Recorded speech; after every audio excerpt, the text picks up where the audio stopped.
अस्सलाम वालेकुम नाज़रीन, मैं आपका मेज़बान मोहम्मद शरफुद्दीन सच न्यूज़ में आपका इस्तकबाल करता हूं। देखते हैं आज की अहम खबर। आज की हमारी ये खबर AIMIM के प्रेसिडेंट बैरिस्टर असदुद्दीन अवैसी को लेकर। इलेक्शन का माहौल है, हर आड़े दिन जलसे हो रहे हैं। कल जलसे में बैरिस्टर असदुद्दीन अवैसी ने आवाम को याद दिलाया मक्का मस्जिद का बम ब्लास्ट, समझौता ट्रेन का बम ब्लास्ट और ख्वाजा गरीब नवाज रहमतुल्लाह अलैह के आस्थाने में जो बम ब्लास्ट हुआ था उसकी भी याद दिलाई। और याद दिलाते हुए उन्होंने कहा कि अब तक इनको इंसाफ नहीं मिला, यानी जो लोग अब तक शहीद हुए हैं बम ब्लास्ट में उनको किसी को अब तक इंसाफ नहीं मिला। इसकी याद दिलाई बैरिस्टर असदुद्दीन अवैसी ने। वो चाहे समझौता एक्सप्रेस रहो, वो चाहे ख्वाजा गरीब नवाज सरकार रहमतुल्लाह अलैह का आस्थाना हो, वो चाहे मक्का मस्जिद हो, इन सब का सबूत मोदी गवर्नमेंट ने पेश नहीं किया NIA को। इस तरह से असदुद्दीन अवैसी ने कहा। अब हकीकत बेहतर आप जानते हैं, मक्का मस्जिद बम ब्लास्ट में 9 लोग की जान गई, जो कि शहर हैदराबाद की आन बान और शान मक्का मस्जिद में 9 लोग की जान गई, लेकिन आज तक उनको इंसाफ नहीं मिला। हैदराबाद के कोर्ट से असीमानंद बाइज्जत बरी होता है। उस टाइम पे क्या करें हमारे MP साहब और उस टाइम पे क्या करें हमारे CM KCR साहब? क्या वो अपील नहीं कर सकते थे? ये आप बेहतर जानते हैं। बहरहाल बैरिस्टर असदुद्दीन अवैसी की जज्बाती तकरीर हम आपको दिखाते हैं।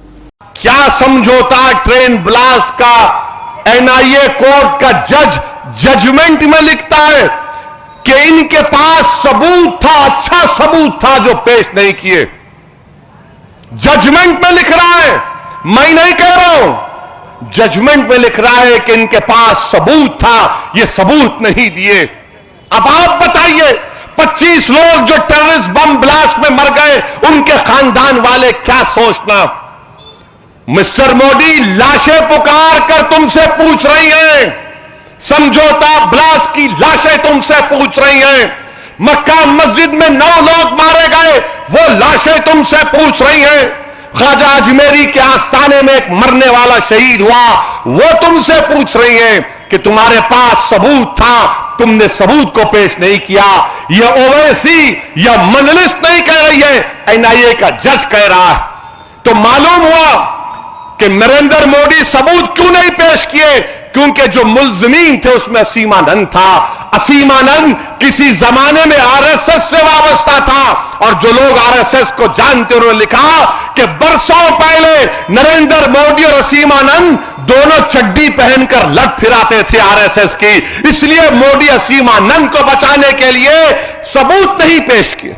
अगर मैं गलत हूं मिस्टर मोदी तो साबित करो, झूठ साबित करो मुझे। कल जब तुम हैदराबाद को आओगे, अपील करो मक्का मस्जिद के जजमेंट के खिलाफ, अपील नहीं करेंगे।